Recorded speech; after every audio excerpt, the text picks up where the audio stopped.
नमस्कार, जय हिंद। लर्निंग मंत्रा के ऑनलाइन पाठशाला में आपका स्वागत है। मैं हूं आपके साथ विवेक मिश्र। दोस्तों, आपके राजनीति विज्ञान प्रवक्ता परीक्षा के अंतर्गत जो पाठ्यक्रम दिया गया है उसमें संयुक्त राष्ट्र संघ एक महत्वपूर्ण टॉपिक के रूप में आपको देखने को मिलता है। यहां से आपकी परीक्षाओं में सवाल जरूर पूछे जाते हैं। एक सवाल, दो सवाल या 4 से 5 सवाल भी कभी कभी आपकी परीक्षाओं में पूछे गए हैं। तो इस लिहाज से ये टॉपिक आपके लिए काफ़ी महत्वपूर्ण है। तो आज के अपने इस क्लास लेक्चर में हम लोग बात करेंगे संयुक्त राष्ट्र संघ की। तो संयुक्त राष्ट्र संघ को अगर देखा जाए तो आप जानते हैं कि ये पूरे विश्व स्तर पर इसको हम लोग क्या कहेंगे, संयुक्त राष्ट्र संघ, या इसी को कहा जाता है यूनाइटेड नेशंस ऑर्गेनाइजेशन। तो यूनाइटेड नेशन ऑर्गेनाइजेशंस या यूएनओ जो है, ये पहली बात तो आपके परीक्षाओं के लिहाज से भी महत्वपूर्ण है। और इसके साथ साथ में अगर हम लोग अंतर्राष्ट्रीय स्तर पर बात करें कि कोई एक निगरानी संस्था अगर कोई है तो वो कौन सी संस्था होती है, तो संयुक्त राष्ट्र संघ ही होती है। विश्व की सबसे बड़ी संस्थाओं में से एक है और ये हर एक तरह के जितने भी ऑर्गेनाइजेशंस हैं या जितने भी देश हैं उन सभी पर क्या करता है, यह एक निगरानी रखने वाली संस्था के रूप में इसको इस्टेब्लिश या इसको स्थापित किया गया था। लेकिन यहाँ पर एक बड़ा ही महत्वपूर्ण सवाल आपके मन में आ सकता है कि आखिर संयुक्त राष्ट्र संघ को बनाने की आवश्यकता क्यों पड़ी, क्या इसकी आवश्यकता थी जो हमको संयुक्त राष्ट्र संघ बनाने के लिए मजबूर कर दिया। तो अब आप इसके थोड़े से बैकग्राउंड पर अगर नजर डालेंगे तो आपको ये एक आइडिया हो जाएगा कि संयुक्त राष्ट्र संघ की जब स्थापना हुई थी तो उसके पहले कुछ अन्य संस्थाओं को भी स्थापित किया गया था ताकि जो वैश्विक स्तर पर किसी भी प्रकार की समस्याएं उत्पन्न होती हैं इन सभी को सही किया जा सके।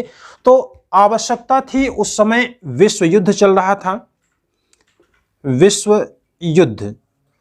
तो आप जानते हैं कि इसमें विश्व युद्ध जो हुआ है वो पहला और एक और दूसरा हुआ है, 2 विश्व युद्ध यहाँ पर हो चुके हैं। अब हम लोग अगर पहले विश्व युद्ध की बात करें, हम लोग इसके ग्राउंडिंग की चर्चा कर रहे हैं कि आखिर संयुक्त राष्ट्र संघ की स्थापना क्यों हुई थी। तो जो पहला विश्व युद्ध था ये करीब शुरू हुआ था 1914 में और ये करीब 18 तक चला। तो 1914 से 1918 के बीच में जो चलने वाला प्रथम विश्व युद्ध था, तो उसी के बाद के जो परिणाम थे 1914 से 18 के बीच में जो पहला विश्व युद्ध हुआ उसके बीच के ऐसे किसी भी प्रकार की और हानि न हो वैश्विक स्तर पर, हर एक देश जो लड़ रहे थे उसमें से इस तरह की कोई भी समस्या न आने पाए।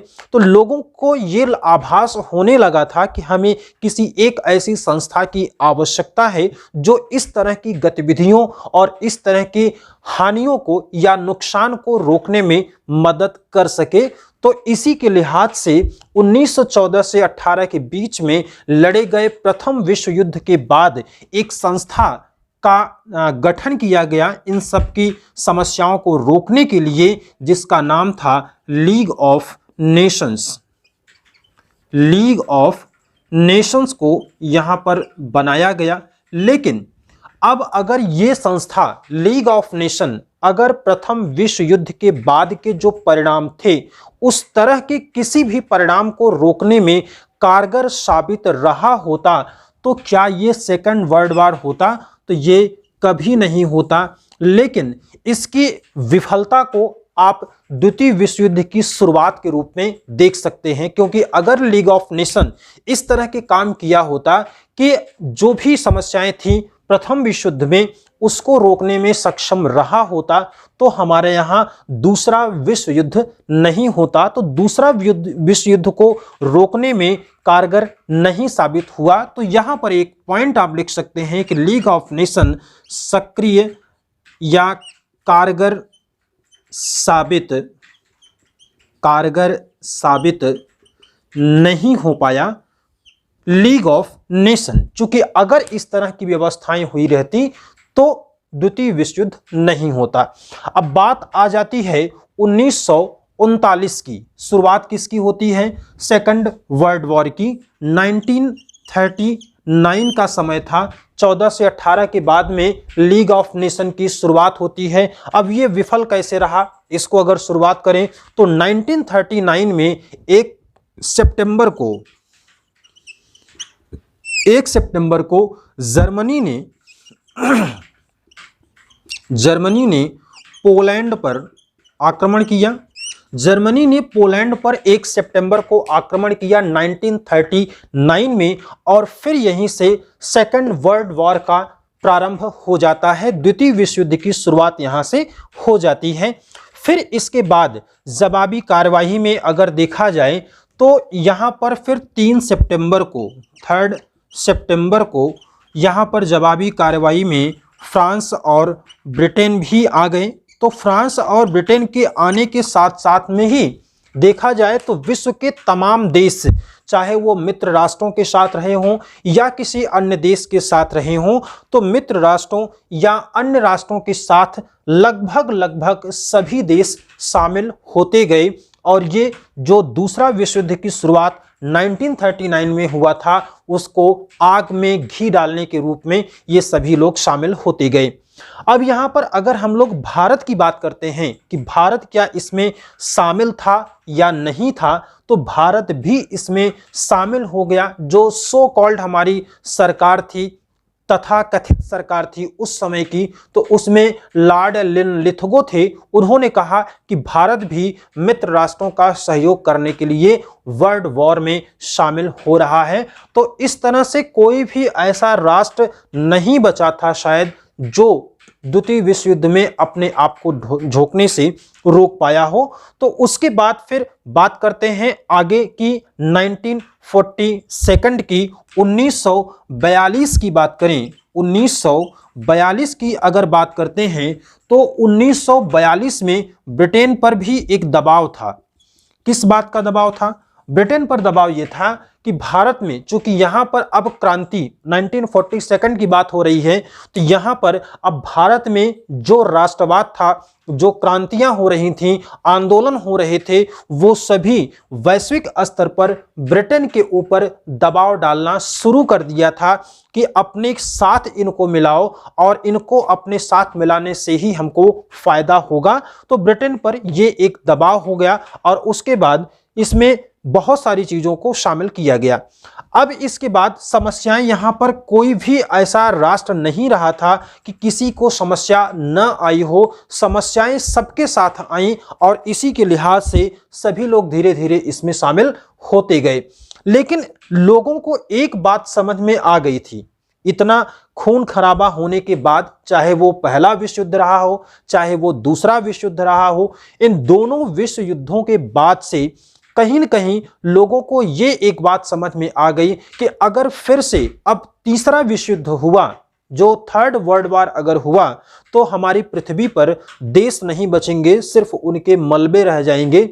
तो कहीं न कहीं अब संयुक्त राष्ट्र संघ के स्थापना का यहां से आपको श्री गणेश होता दिख जाएगा 1939, फिर 1942 के बाद। और इसी समय आपने देखा था कि इसका इतना भयावह परिणाम था कि अमेरिका ने जब जापान पर, नागासाकी और हिरोशिमा पर यहां परमाणु बम छोड़ता है और उसके बाद फिर बाद में जापान का समर्पण होता है। लेकिन इसके पहले की और इसके जो सर्कमस्टांसेस बन रहे हैं, इसमें अगर आप नजर डालें तो जितने भी देश हैं, अगर आज के समय की हम लोग बात करें, तो क्या आपको लगता है कि कोई ऐसा देश है जो अब अपने आप को सुरक्षित नहीं रख सकता? या ऐसा कोई ऐसा देश संभवतः नहीं होगा जो अपने आप को पीछे रखता हो? और विश्व के जो बड़े और विकसित देश हैं, वो सभी के सभी के पास परमाणु शक्ति भी है, यानी कि मिनटों में मिनटों में पूरे देश को, पूरी दुनिया को खत्म करने की क्षमता इन देशों के पास होती है। एक छोटा सा नॉर्थ कोरिया, साउथ कोरिया आप देखते हैं तो वहां का जो प्रशासक है हमेशा आपको या किसी भी देश को आंख दिखाता है। मतलब छोटे से छोटे देश की भी अगर हम लोग बात करें तो उनके अंदर भी अब युद्ध करने की क्षमता है। लेकिन 1939 के आसपास में सेकंड वर्ल्ड वॉर में इतनी व्यवस्थाएं नहीं थी, क्योंकि हम अब डेवलप्ड हो चुके हैं और हमारे पास व्यवस्थाएं भी हर देश के पास उससे ज्यादा हो चुकी हैं। यानी कि विनाश के लिए हर एक देश तत्पर है और अपने आप को पीछे नहीं रख सकता है। तो यहाँ पर इसकी भयावहता को, विश्व युद्ध की भयावहता को ध्यान में रखते हुए कहीं न कहीं इसको स्टार्ट किया गया। संयुक्त राष्ट्र संघ की अवधारणा जो है उसका विचार शुरू हो गया। और अगर इसके विचारों की बात करते हैं तो अमेरिकी राष्ट्रपति डी रूजवेल्ट, अमेरिकी राष्ट्रपति डी रूजवेल्ट इनका नाम है, इन्होंने संयुक्त राष्ट्र संघ का विचार दिया था पहली बार। तो संयुक्त राष्ट्र संघ के विचार की बात जो किया था वो किया था अमेरिकी राष्ट्रपति डी रूजवेल्ट ने। अब अगर देखा जाए तो तृतीय विश्व युद्ध में सब कुछ समान होता हुआ आपको नजर आएगा। वैसे तो हम कहते हैं कि भारत एक शांति प्रिय देश है, लेकिन आप जरा सोचिए कि क्या भारत के ऊपर अगर कोई आंख उठाएगा तो क्या भारत उसको छोड़ेगा? शायद नहीं छोड़ेगा। शांति प्रिय जरूर हैं, हम अपने से पहले शुरुआत नहीं करेंगे, हमारी ये पॉलिसी है।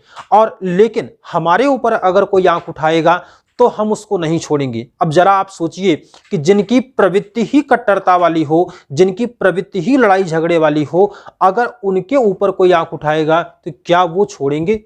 और उसमें से भी अगर ऐसे राष्ट्र हैं जहां पर परमाणु संपन्न राष्ट्र हैं, तो अगर उन पर कोई आंख उठाएगा तो वो कैसे छोड़ेंगे? आप इसकी कल्पना नहीं कर सकते।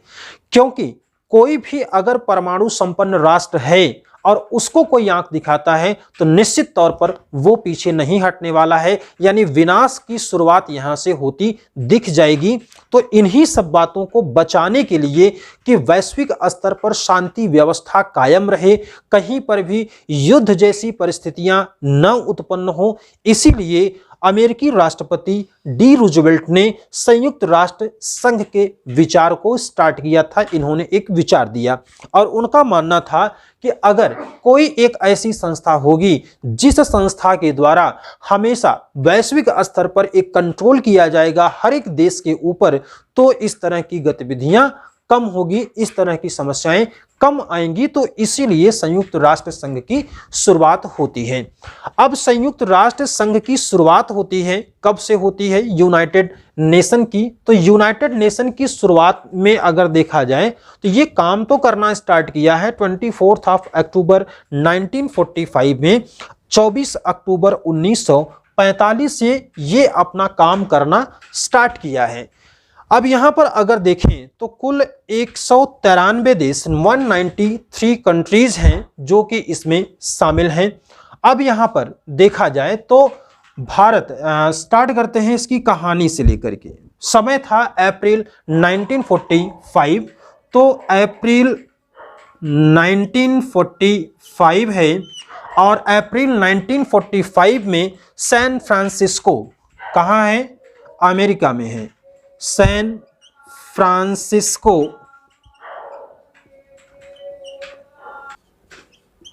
तो संयुक्त राष्ट्र संघ की जो शुरुआत होती है अप्रैल 1945 सैन फ्रांसिस्को यूएसए में, यहां से इसकी बैठक को एक अमली जामा पहनाने का काम शुरू होता है। और 1945 अप्रैल में 50 देशों की एक बैठक होती है।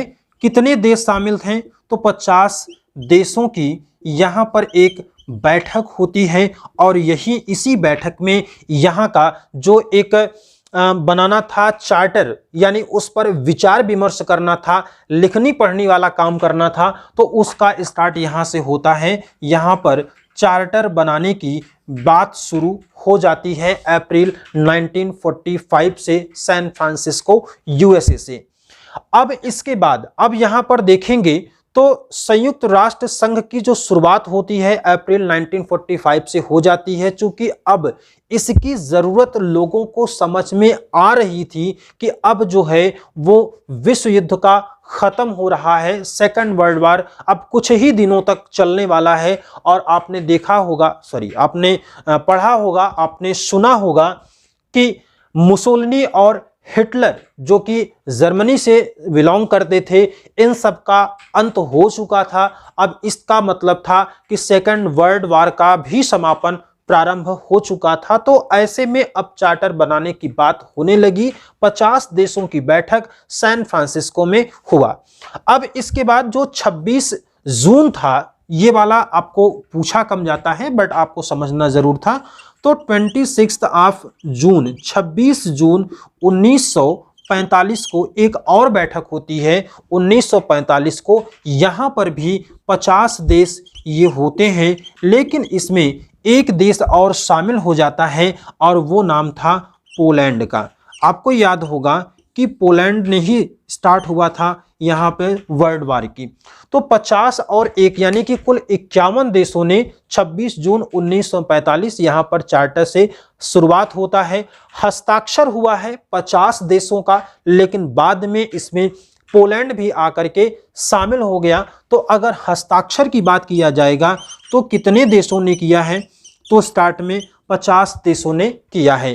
तो संयुक्त राष्ट्र संघ 26 जून 1945 को 50 देशों प्लस 1 पोलैंड, यहाँ पर 50 देशों का हस्ताक्षर होता है। और फिर बात आगे बढ़ती है और आगे चल करके जून के बाद अगर देखेंगे तो फिर वहाँ 15 अगस्त 1945 को जापान का समर्पण भी होता है। और फिर जो संयुक्त राष्ट्र संघ जिस काम के लिए सही मायने में इसकी स्थापना की गई थी, वो काम अब करना शुरू किया था। कब किया था? 24 अक्टूबर 1945 में। 24 अक्टूबर 1945 को ये अपना काम करना प्रारंभ कर दिया। और यहां से एक प्रश्न आपको पूछा जाता है, संयुक्त राष्ट्र दिवस कब मनाया जाता है?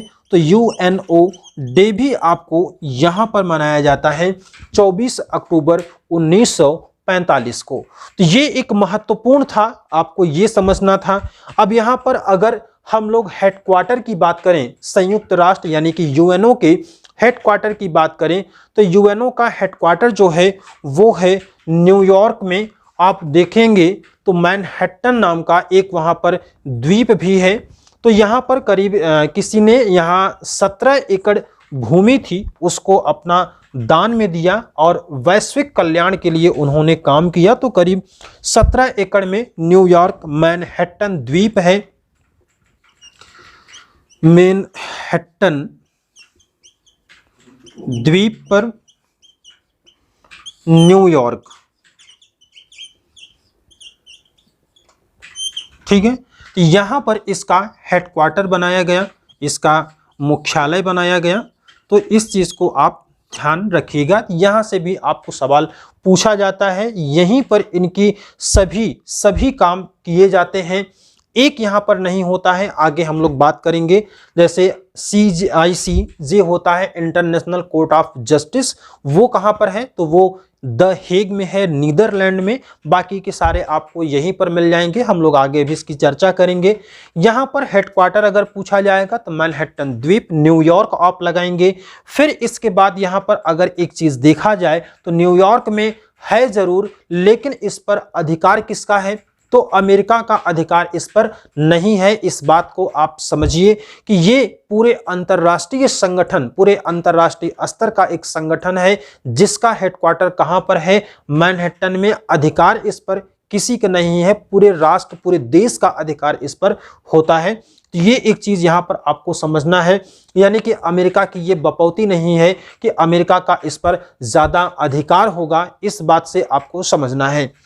फिर यहाँ पर एक चिन्ह की बात आती है या इसके झंडे की बात आती है। तो यहाँ से ये भी सवाल आपसे काफ़ी बार पूछा जाता है, बहुत कुछ टेक्निकल क्वेश्चंस भी आपको यहाँ पर पूछे जाते हैं। तो इस चीज़ को आप ज़रूर ध्यान रखिएगा। इससे क्या होगा कि यहाँ से जो आपको फैक्चुअल प्रश्न पूछे जाएंगे वो आपको तैयार रहेगा।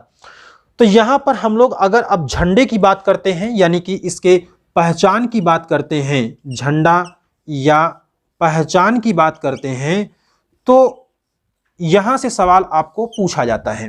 कैसे पूछा जाता है? क्योंकि आप जानते हैं कि भारत में भी झंडे का विकास हुआ। किसी देश को भी, किसी भी देश को या किसी भी राष्ट्र को या किसी शक्ति को रिप्रेजेंट करने के लिए झंडा या उसके एम्बलम यानी कि चिन्ह की आवश्यकता होती है। तो उसी क्रम में संयुक्त राष्ट्र संघ का भी एक झंडा बनाया गया, और उस झंडे को हम लोग अगर देखें, आपने देखा भी होगा गूगल पर कई बार, और खास करके इस समय आपने ज़रूर देखा होगा, क्योंकि पेंडेमिक में आपको कई बार यूएनओ, WHO, तो इस तरह की चीज़ें आपके सामने आई हैं। हम लोग यहाँ पर बात करेंगे झंडे की। ये मान लीजिए पूरा एक झंडा है। अब इस झंडे का जो कलर है, ये जो कपड़ा लगा होगा, यहाँ पर इसका जो कलर है, इसका रंग जो पूछा जाता है, ये आपसे पूछा जाता है, तो हल्का नीला आप बताएंगे। कैसा है? हल्का नीला, लाइट ब्लू कलर का है ये। इसकी पूरी पृष्ठभूमि, इसका पूरा बैकग्राउंड जो होगा वो हल्के नीले रंग का होगा। अब यहाँ पर एक देखेंगे तो एक प्लस का चिन्ह जैसा कुछ बना रहता है, और इस पर ये पूरा सर्कल बना होता है। कितने सर्कल? कुल 3 सर्कल यहाँ पर बने होते हैं। अब ये जो सर्कल है और यहाँ पर पूरे विश्व का ये मानचित्र बना होता है, तो ये जो सर्कल बना होता है और ये विश्व का मानचित्र बना होता है, इसका रंग कैसा होता है? तो इसका रंग होता है सफ़ेद, क्योंकि सफ़ेद जो है वो शांति का प्रतीक माना जाता है।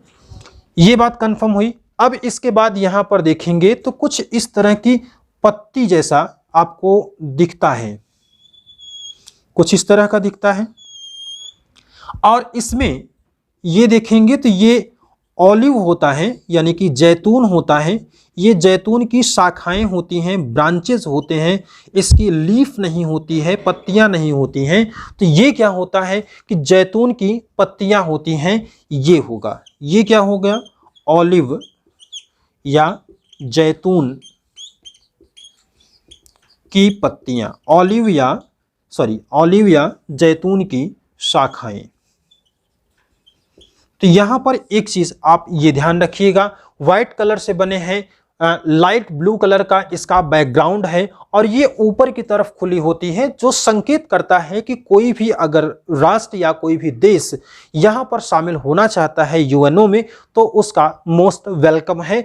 तो ये कुछ चीजें कहती हैं जो कि बिना कुछ कहे हुए भी कुछ चीजें समझ में आती हैं। जैसे व्हाइट कलर का रखना, ये शांति का प्रतीक होता है कि हमेशा शांति चाहते हैं। ऊपर पत्तियां खुली होने का मतलब है कि ये सभी राष्ट्र का हमेशा और हमेशा स्वागत करने के लिए रहते हैं कि अगर कोई राष्ट्र, कोई देश हमारे संस्थान में शामिल होना चाहता है तो वहां पर उसका भी शामिल किया जाना स्वाभाविक सी बात है, उसको शामिल किया जा सकता है। तो यहां पर आपको ये बात समझना था कि इसका एम्बलम क्या होता है। अब इसके बाद बात आती है कि किस भाषा में हमने संस्था को बना दिया। 24 अक्टूबर 1945 को संयुक्त राष्ट्र संघ का दिवस भी मनाया जाता है। 26 जून 1945 को सैन फ्रांसिस्को में बैठक भी होती है, इसकी भी हम लोगों ने चर्चा किया। इसके पीछे के बैकग्राउंड को देखें तो फर्स्ट वर्ल्ड वार और सेकंड वर्ल्ड वार हुआ। मुसोलिनी और हिटलर का यहाँ पर खात्मा भी होते हुए हम लोगों ने देखा। फिर उसके बाद 15 अगस्त 1945 को जापान का समर्पण भी देखा, और उसके बाद जो एक कठिन और एक तगड़ी, जो बहुत ही सशक्त पृष्ठभूमि तैयार होती है, उसके बाद से संयुक्त राष्ट्र संघ को बनाने की बात शुरू हो गई। हम लोगों ने इसका झंडा भी देखा, इसकी पहचान भी देखी। अब इसके बाद हम लोग बात करते हैं, हेडक्वार्टर पूछा जाएगा तो कहाँ लगाएंगे? तो मैनहट्टन द्वीप, न्यूयॉर्क में लगाएंगे। अब इसके बाद की जो बात करेंगे हम लोग, वो करेंगे इसकी लैंग्वेजेस की, किस भाषा में ये काम करते हैं, किस भाषा में अपने कामकाज को आगे बढ़ाते हैं, इसकी चर्चा हम लोग अब यहाँ पर करेंगे। तो इसकी अगर हम लोग लैंग्वेजेस की बात करते हैं तो इसकी कौन कौन सी लैंग्वेज होती है, ये हम लोग बात करें।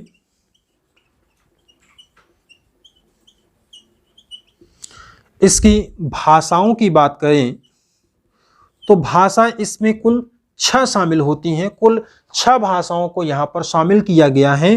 1, 2, 3, 4, 5, 6, यही 6 भाषाएं हैं। तो 6 भाषाओं का यहाँ पर नाम भी आपको समझना है, कौन कौन सी 6 भाषाएं हैं। तो यहाँ पर लिखेंगे ए, फिर बी नहीं लिखेंगे, सी लिखेंगे, फिर उसके बाद ई लिखेंगे, फिर एफ लिखेंगे, फिर उसके बाद आर लिखेंगे, उसके बाद एस लिखेंगे। ये कौन सी भाषा हो गई। तो इसको भी अब हम लोग डी कोड करते हैं। तो ए का मतलब यहाँ पर अमेरिकन नहीं होगा, बल्कि ए का मतलब होता है अरेबियन। ए का मतलब क्या हो गया, अरेबियन लैंग्वेज, अरबी भाषा। फिर उसके बाद सी का मतलब हो गया चाइनीज। तो और ई का मतलब क्या हो गया, इंग्लिश यानी कि अंग्रेजी। फिर उसके बाद एफ से क्या हो गया, फ्रेंच। आर से क्या हो गया, रशियन। और एस से क्या हो गया, स्पेनिश।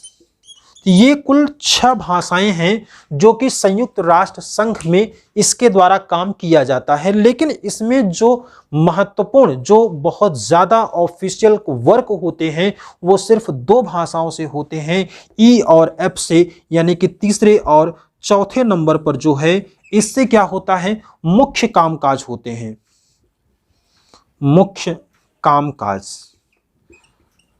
तो अगर कामकाज करने वाली भाषा पूछा जाएगा तो आंसर आपका अंग्रेजी और फ्रेंच लगाएंगे।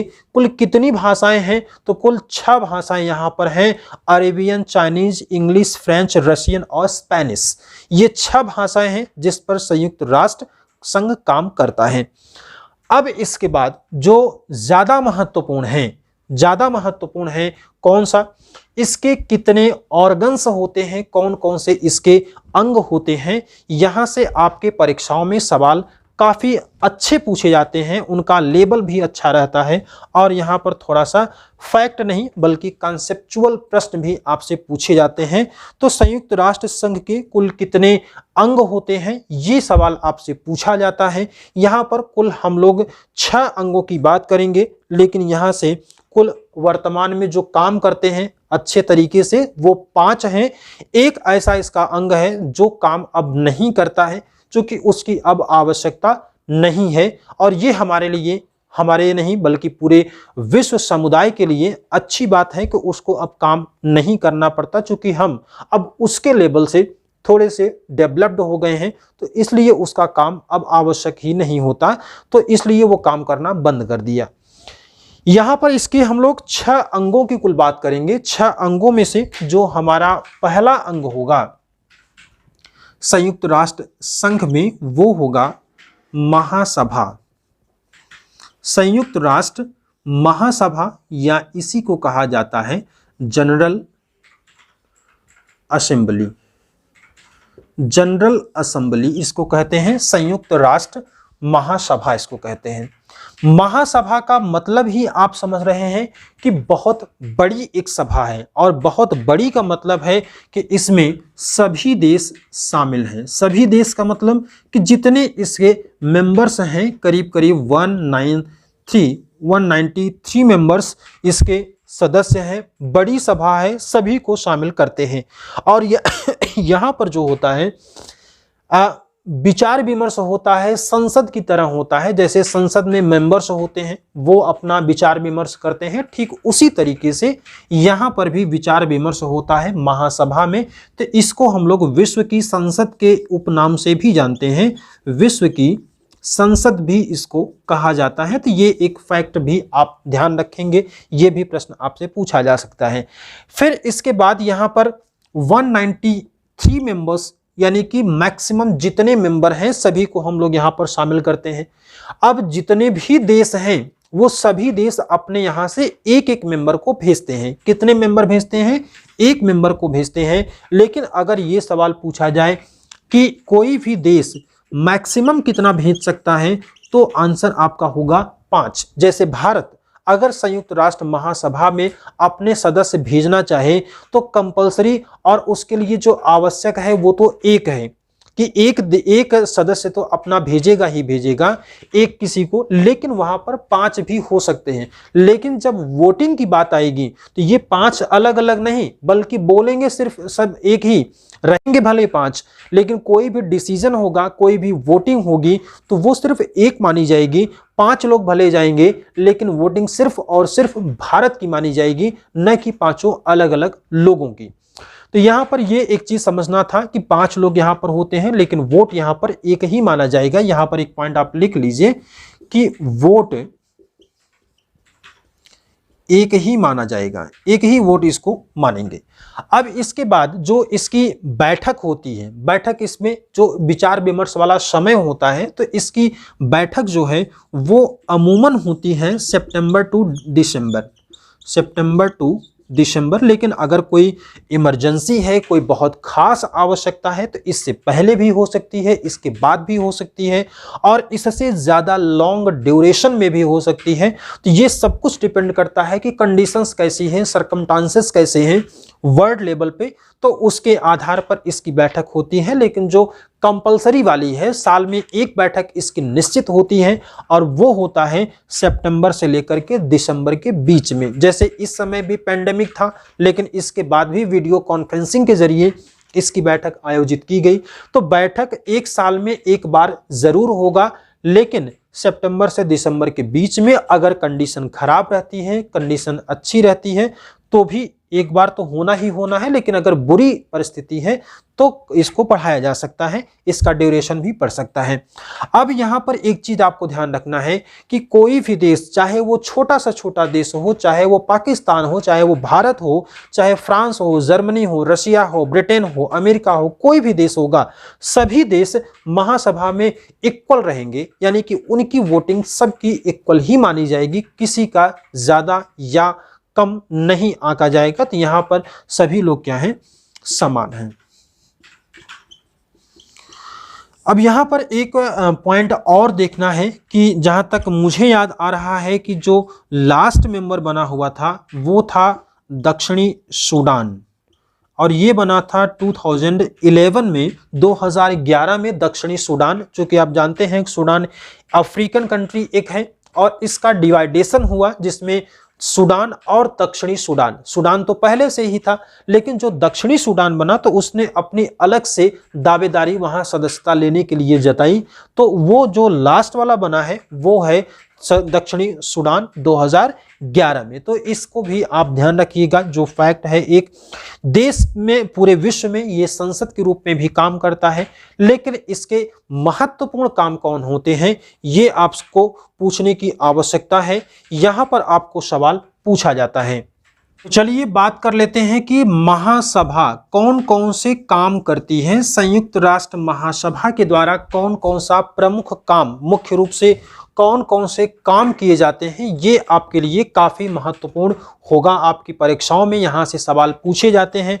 तो जो पहला और सबसे महत्वपूर्ण काम होता है वो होता है इसके लिए बजट का प्रावधान करना। तो बजट इसका कहीं और से नहीं बल्कि सभी जो सदस्य राष्ट्र हैं इन्हीं के द्वारा फंडिंग की जाती है। यही सब मिलकर के इसके लिए बजट की व्यवस्था करते हैं, और हर एक देश जो बजट की व्यवस्था करते हैं अपने देश के जीडीपी के अकॉर्डिंग करते हैं, यानी कि ग्रॉस डोमेस्टिक प्रोडक्ट जो होता है उसी के अनुसार इसके लिए फंडिंग करते हैं। और मैक्सिमम फंडिंग की अगर बात कर लें तो वो होता है यूएसए। खास तौर पर जो डेवलप्ड कंट्रीज हैं उन्हीं का नाम इसमें ज़्यादा आता है, ज़्यादा फंडिंग वही लोग करते हैं। मैक्सिमम कौन करता है?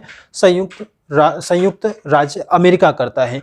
भारत भी इसमें फंडिंग अच्छी खासी करता है, और जो 2019 से लेकर के 21 तक का जो बजट है इसका, 2019 से 21 के बीच में, तो इसके लिए जो फंडिंग भारत ने किया है वो भारत इस क्रम में 21वें स्थान पर है।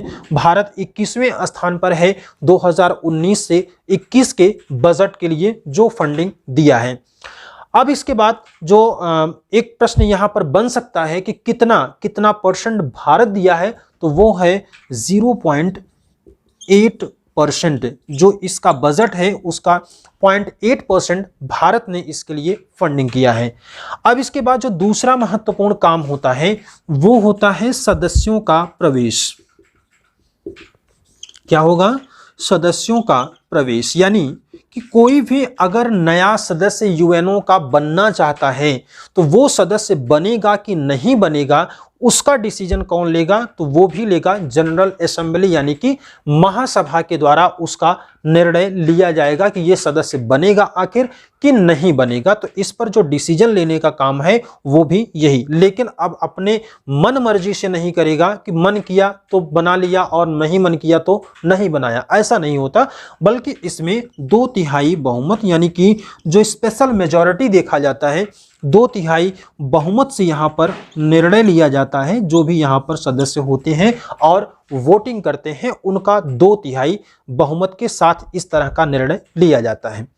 फिर इसके बाद जो तीसरा महत्वपूर्ण काम होता है वो होता है सिक्योरिटी काउंसिल यानी कि सुरक्षा परिषद। सिक्योरिटी काउंसिल के जो 10 मेंबर होते हैं, 10 सदस्य होते हैं, इनके भी चुनाव में इनका महत्वपूर्ण रोल होता है। फिर इसके बाद जो फोर्थ महत्वपूर्ण काम होता है वो होता है ICJ के जज, यानी कि इंटरनेशनल कोर्ट ऑफ जस्टिस के जो जज होते हैं उसमें 15 जज होते हैं। तो इन 15 जजों के चुनाव में भी इनका महत्वपूर्ण योगदान होता है और यहाँ पर सुरक्षा परिषद के लोगों की महत्व ज़्यादा होता है जो कि इसके अस्थायी सदस्य होते हैं। ये जो 10 सदस्य होते हैं ये इसके अस्थायी सदस्य होते हैं। अभी हम लोग आगे इसकी चर्चा करेंगे। फिर इसके बाद इसका एक महत्वपूर्ण काम जो होता है वो ये होता है 5वें नंबर पर महासचिव की नियुक्ति या चुनाव जो होता है तो उसमें भी महासभा का एक महत्वपूर्ण रोल होता है और इसी के कहा जाए तो इसी की इच्छा पर ही महासचिव बनता है। तो ये सारी चीज़ें आपको यहाँ पर समझने की आवश्यकता है संयुक्त राष्ट्र महासभा के बारे में। तो अब इसके बाद हम लोग इसके सेकंड ऑर्गन की बात करते हैं जिसको हम लोग कहते हैं UNSC यानी कि यूनाइटेड नेशंस सिक्योरिटी काउंसिल या संयुक्त राष्ट्र सुरक्षा परिषद। संयुक्त राष्ट्र सुरक्षा परिषद इसका मतलब है, आप इसको नाम से ही समझ रहे हैं कि इसका जो नाम है तो काम इसका किस तरह का होगा। तो इसका काम जो होता है वो मुख्य तौर पर सुरक्षा का काम होता है। जिस तरह से आप देखते हैं कि पुलिस होता है, पुलिस की तरह ये काम करता है, इसलिए इसे आम बोलचाल की भाषा में पुलिस मैन की भी संज्ञा दी जाती है। तो ये सवाल आपसे पूछा जाता है कि संयुक्त राष्ट्र संघ के किस अंग को पुलिस मैन की संज्ञा दी जाती है? तो आंसर आपका होगा सिक्योरिटी काउंसिल यानी कि सुरक्षा परिषद के लिए। तो अब जो सेकंड ऑर्गन है यूएनओ का वो है UNSC यानी कि यूनाइटेड नेशंस सिक्योरिटी काउंसिल, संयुक्त राष्ट्र सुरक्षा परिषद। तो ये आपके लिए अब हम लोगों को पढ़ना है। इसका मुख्य काम क्या होता है? सुरक्षा व्यवस्था काम करना होता है, सुरक्षा व्यवस्था करेगा और इसको पुलिसमैन की संज्ञा दी जाती है। इसको पुलिसमैन की संज्ञा दी जाती है। ओके, अब यहां पर देखना है कि कितने इसके सदस्य होते हैं, कितने इसके मेंबर होते हैं। तो टोटल मेंबर जो सुरक्षा परिषद के होते हैं वो होते हैं 15। इसमें भी 10 जो हैं वो अस्थायी होते हैं और 5 जो हैं वो स्थायी होते हैं। अब यहाँ पर ये जो 5 अस्थायी है मुख्य तौर पर इसी के लिए मारामारी होती है क्योंकि कोई भी जो महत्वपूर्ण फैसला होता है खास तौर पर इन्हीं के जरिए लिया जाता है। तो ये आपको समझना है। इसमें कौन कौन से हैं? तो इसमें हैं कौन कौन से देश इसमें शामिल हैं? तो इसमें कुल 5 हैं और 5 ये कौन कौन से हैं? ABCR और F। ABCRF हैं। A का मतलब क्या हो गया? अमेरिका यानी कि USA। B का मतलब क्या हो गया? ब्रिटेन। C का मतलब क्या हो गया? चाइना। R का मतलब क्या हो गया? रशिया। और F का मतलब क्या हो गया? फ्रांस। तो ये 5 इसके अस्थायी सदस्य हैं जो कि जब से ये इसका गठन किया गया तब से इसके मेंबर हैं। तो ये भी आपके लिए एक महत्वपूर्ण सवाल यहाँ पर पूछा जाता है कि संयुक्त राष्ट्र सुरक्षा परिषद के अस्थायी कौन है। तो अस्थायी 5 देशों का नाम ABCRF आपको ध्यान में रखना है, या ABCFR कर सकते हैं, तो आपको थोड़ा सा याद करने में आसानी होगी। और यही वो 5 सदस्य हैं जिनके पास वीटो पावर होता है। वीटो पावर का मतलब समझते हैं। वीटो पावर का मतलब है कि किसी काम को न करने देना, यानी किसी काम को करने में अड़ंगा लगाने का काम जो होता है वो होता है वीटो पावर। करने के लिए नहीं, न करने के लिए जो शक्ति होती है उसी को हम लोग क्या कहते हैं, वीटो कहते हैं। और ये कैसा होता है, ये एक नेगेटिव सेंस में इसको यूज करते हैं, नकारात्मक तरीके से इसका हम लोग प्रयोग करते हैं। तो वीटो जो होता है वो किसके पास है, इन्हीं 5 सदस्यों के पास है जो कि अस्थाई हैं। अब जो ये अस्थाई हैं, जो अनस्टेबल वाले हैं, इसमें कुल 10 सदस्य होते हैं और इनकी जो नियुक्ति होती है वो 2 साल के लिए होती है। हर 2 साल में नए सदस्य इसमें आ जाते हैं और ये क्रम होता है, क्रम हमेशा इसका चेंज होता रहता है। और ये काम भी कौन करता है, तो ये काम भी जो करता है वो कौन करेगा, सुरक्षा परिषद में 10 अस्थायी सदस्यों को शामिल करने के लिए तो ये महासभा के द्वारा किया जाता है। तो यहाँ पर 10 अस्थायी सदस्य होते हैं। अब इसके बाद नया कौन होगा, यहाँ पर वो महासभा का काम होता है, ये आपको ध्यान रखना है। फिर इसके बाद जो सुरक्षा परिषद है, सुरक्षा परिषद की एक बैठक जो होती है वो कम से कम, इसकी जो बैठक होगी, बैठक जो होगी कम से कम हर 14 दिन बाद, 14 दिन बाद एक बैठक यहाँ पर होना आवश्यक होता है। तो ये भी एक महत्वपूर्ण सवाल आपसे पूछा जाएगा को, तो 14 दिन के बाद इसकी बैठक होना अनिवार्य है। और इसका जो महासचिव होगा, या इसका कह लें कि हेड कौन होगा, तो वो हेड जो होता है वो डिपेंड करता है इन्हीं अस्थायी सदस्यों में से। कभी अल्फ़ाबेटिक में होगा, कभी A वाला, उसके बाद B वाला, फिर C, फिर R, फिर F, तो इस तरह से अल्फ़ाबेटिकली क्रम में ये चलता है। तो इसका हेड कौन होगा, इसका डिसीजन होता है अल्फ़ाबेटिकल फॉर्म में, इसका डिसीजन लिया जाता है संयुक्त राष्ट्र सुरक्षा परिषद के सदस्यों के लिए। तो ये सेकंड ऑर्गन था जो कि संयुक्त राष्ट्र संघ में आपसे सवाल पूछा जाता है। अब इसके बाद हम लोग बात करेंगे तीसरे ऑर्गन की, जिसका नाम है संयुक्त राष्ट्र सचिवालय, या सेक्रेटरिएट इसको बोला जाता है, संयुक्त राष्ट्र सचिवालय की। संयुक्त राष्ट्र जो सचिवालय होता है, आप सामान्य तौर पर भी समझते हैं कि सचिवालय में सभी काम, जो कागजी कार्यवाहियां होती हैं, पढ़ने लिखने वाला काम होता है, वो सारा काम कहाँ पर होता है, तो वो सचिवालय में होता है। इतना महत्वपूर्ण नहीं है लेकिन फिर भी हम लोगों को पढ़ना तो पड़ेगा ही। तो इसलिए जो थर्ड ऑर्गन है वो है सचिवालय। सचिवालय का सेक्रेटरिएट बोला जाएगा। सचिवालय का जो काम होगा वो मुख्य तौर पर होता है डाटा कलेक्ट करना, अगर कहीं पर है कोई रिपोर्ट बनानी है तो ये है। तो इन सब का काम कौन करेगा, सचिवालय। मान लीजिए कि अगर किसी भी संस्था को पूरे वैश्विक स्तर पर भुखमरी का रिपोर्ट देना है तो वो डाटा कौन देगा, सचिवालय देगा। हर एक देश से संबंधित डाटा कलेक्ट करने का जो काम होता है वो होता है सचिवालय का। तो इसको आप ध्यान रखिएगा, सचिवालय। ये जितने भी काम होते हैं इसको हम लोग बोलेंगे प्रशासनिक वर्ग होता है। ये क्या होता है, प्रशासनिक वर्ग होता है संयुक्त राष्ट्र संघ का। तो ये आपके लिए महत्वपूर्ण होगा। फिर इसमें जो महासचिव बनेगा, इसका संयुक्त सचिवालय में जो महासचिव बनेगा वो 5 साल के लिए बनता है। ध्यान रखिएगा, कितने साल के लिए, 5 साल के लिए महासचिव बनता है। और ये बनाती कौन है महासचिव, तो ये बनाती है महासभा।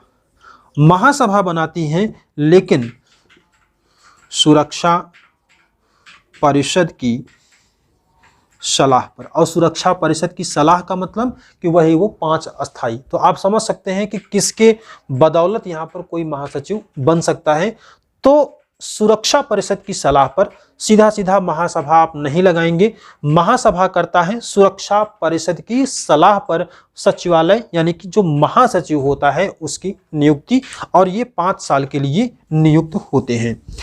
फिर इसके बाद जो फोर्थ है वो है आपका ICJ यानी कि international court of justice. International court of justice जो है ICJ, तो इंटरनेशनल कोर्ट ऑफ जस्टिस जो है इसी का जो हेडक्वार्टर है वो बाहर है अमेरिका से, और वो कहाँ पर है, नीदरलैंड द हेग में इसका हेडक्वार्टर है। ICJ का काम क्या होता है, तो ICJ का काम होता है पूरे वैश्विक स्तर पर, अंतरराष्ट्रीय स्तर पर अगर कोई भी वॉर होता है, वॉर क्राइम होता है, तो उसका जो निपटारा होगा वो कौन करेगा, ICJ करेगा। अगर 2 देश हैं जैसे भारत और पाकिस्तान है, इनके बीच में भी अगर टेरिटरी बाउंड्रीज को लेकर कोई समस्या है तो उसका भी समाधान कहाँ होगा, तो वो ICJ में होगा। हालांकि ये आपसी बातचीत से, समझौते से हल किया जा सकता है, लेकिन अगर जहां कोर्ट की बात आएगी तो न तो वो भारत का कोर्ट करेगा, न तो वो पाकिस्तान का कोर्ट करेगा, बल्कि कोर्ट की अगर बात आएगी तो वो ICJ में जाएगा। अब यहां पर कुछ महत्वपूर्ण बातें हैं जो फैक्ट के रूप में आपको समझना है, वो ये है कि ये पहला तो आपने ये समझ लिया कि अंतरराष्ट्रीय मामले, लेकिन यहाँ पर जो जजों की संख्या होती है कुल ये यहाँ पर 15 जज होते हैं। कितने जज होते हैं, 15 जज। और किसी भी डिसीजन को करने के लिए कोरम की आवश्यकता होती है, और वो कोरम होता है कुल 9 जज होने चाहिए। कितने जज होने चाहिए कोरम के लिए, 9। कोरम का मतलब होता है न्यूनतम सदस्यों की संख्या, कितने होंगे वो, 9 होंगे। और एक बार अगर कोई जज बन गया तो उसका कार्यकाल कितना होता है, उसका कार्यकाल हो जाएगा 9 साल। 9 साल इसका कार्यकाल होगा अगर कोई एक बार जज बन गया तो। अब यहां पर जो और महत्वपूर्ण कुछ पॉइंट आपको पूछा जा सकता है कि क्या इंटरनेशनल कोर्ट ऑफ जस्टिस का कोई भी जज दोबारा चुना जा सकता है कि नहीं, तो हाँ, दोबारा चुना जा सकता है। यहां पर एक पॉइंट आपको और बनेगा, दोबारा चुना जा सकता है, इसको दोबारा भी चुन सकते हैं। अब इसके बाद अब यहां पर देखें तो भारतीयों के लिए बड़ी गर्व की बात है, खास करके ICJ के लिए, तो इसको आप नोट कर लीजिएगा। हम लोग आगे बढ़ते हैं। तो ICJ में अगर हम लोग भारत के किसी भी जज की बात करें तो अब तक भारत के कुल 4 जज यहां पर जा चुके हैं भारत से। कौन कौन से हैं, तो इसमें जो पहला नाम है वो है वेनेगल राव का, दूसरा नाम है डॉक्टर नागेंद्र सिंह का, तीसरा है RS पाठक का, और चौथा है दलबीर सिंह भंडारी का। तो ये 4 महापुरुष कहा जाएगा कि ये हैं जो ICJ में जज के तौर पर काम किए हैं। अब इसमें भी जो अध्यक्ष और उपाध्यक्ष का काम होता है उसको भी संभाल चुके हैं कौन, डॉक्टर नागेंद्र सिंह। तो डॉक्टर नागेंद्र सिंह जो हैं ये ICJ के अध्यक्ष और उपाध्यक्ष भी रह चुके हैं, अध्यक्ष और उपाध्यक्ष के रूप में भी काम कर चुके हैं। और जो दलबीर सिंह भंडारी हैं इनको दूसरे कार्यकाल के लिए भी चुना गया। क्लियर है, इनको दूसरे कार्यकाल के लिए भी चुना गया था, किसको, दलबीर सिंह भंडारी को। अब इसका जो संयुक्त राष्ट्र संघ का 5वां अंग है उसको हम लोग कहते हैं आर्थिक और सामाजिक परिषद। इसको हम लोग क्या बोलेंगे, आर्थिक और सामाजिक परिषद इसको बोला जाता है। इकोनॉमिक सोशल काउंसिल इसको बोलते हैं, सामाजिक और आर्थिक परिषद। इसका जो मुख्य काम होता है ये आर्थिक गतिविधियों पर काम करता है और सामाजिक गतिविधियों पर ये अपने काम को अंजाम देता है। तो आर्थिक और सामाजिक गतिविधियों पर काम करना काम जो करने का काम है वो है आर्थिक और सामाजिक परिषद का। तो ये एक महत्वपूर्ण यहाँ पर है। इसमें जो सदस्य हैं वर्तमान समय में अगर देखा जाए तो कुल इसमें 54 मेंबर हैं, 54 सदस्य हैं। लेकिन यहाँ पर एक बड़ा ही टेक्निकल क्वेश्चन पूछा जाता है कि इसके अध्यक्ष जो होता है, इसका जो अध्यक्ष होगा, इसका कार्यकाल कितना होगा। तो इसका जो कार्यकाल होता है वो 1 वर्ष के लिए होता है, ये आप ध्यान रखिएगा। नहीं तो सामान्य तौर पर आप 3 साल लगा के चले जाते हैं, तो इसको आप ध्यान रखिएगा। और जो इसके सदस्य होते हैं वो एक सदस्य 3 साल के लिए होता है। तो यहाँ पर यही 2 महत्वपूर्ण सवाल था, ये आप इसको समझते रहिएगा। फिर इसके बाद जो आखिरी और छठवां है, यही वर्तमान में काम नहीं कर रहा है और उसका काम क्या है, न्यास परिषद या ट्रस्टीशिप काउंसिल। तो न्यास परिषद जो है उसका काम वर्तमान में अब नहीं है। तो 6वें नंबर पर है न्यास परिषद। तो न्यास परिषद जो है इसका काम वर्तमान में नहीं है, क्योंकि जो न्यास परिषद का काम था, जितने भी औपनिवेशिक देश हुआ करते थे उनको, किसको, औपनिवेशिक देशों को उबारने का काम जो था, या उनको आज़ादी दिलवाने की जो काम हुआ करती थी, या उनके कल्याण के लिए जो काम करने का दायित्व था, वो था न्यास परिषद का। लेकिन 1994 में 1994 के बाद से 1994 के बाद से 1994 के बाद से ये अपना काम करना बंद कर दिया था। करीब करीब अगर देखा जाए तो इस समय तक कोई भी ऐसा देश नहीं था जो किसी का गुलाम रहा हो। तो इस तरह से आप संयुक्त राष्ट्र संघ के जो भी आप जितने भी अंग थे, जितनी भी महत्वपूर्ण बातें थी, हम लोगों ने उसकी आज चर्चा किया है। आज आपकी लोक प्रशासन वाली क्लास नहीं हो पाई थी, इसलिए मुझे ये एक एक्स्ट्रा टॉपिक अभी आपको कवर करवाना पड़ा, जो कि आपको बाद में कवर करवाया जा सकता था। लेकिन किसी कारणवश से लोक प्रशासन वाली क्लास आपकी नहीं हो पाई थी, तो इसलिए हमने आज संयुक्त राष्ट्र संघ को पढ़ा। आपकी क्लास खाली न जाए, इसलिए हमारा ये प्रयास रहा। अब आगे जब हम लोग यूएनओ में बात करेंगे तो इसके अन्य चीज़ों के बारे में हम लोग चर्चा करेंगे। तो अगले किसी ऐसे ही वीडियो में हमारी आपके फिर से मुलाकात होगी। तब तक के लिए जय हिंद, वंदे मातरम।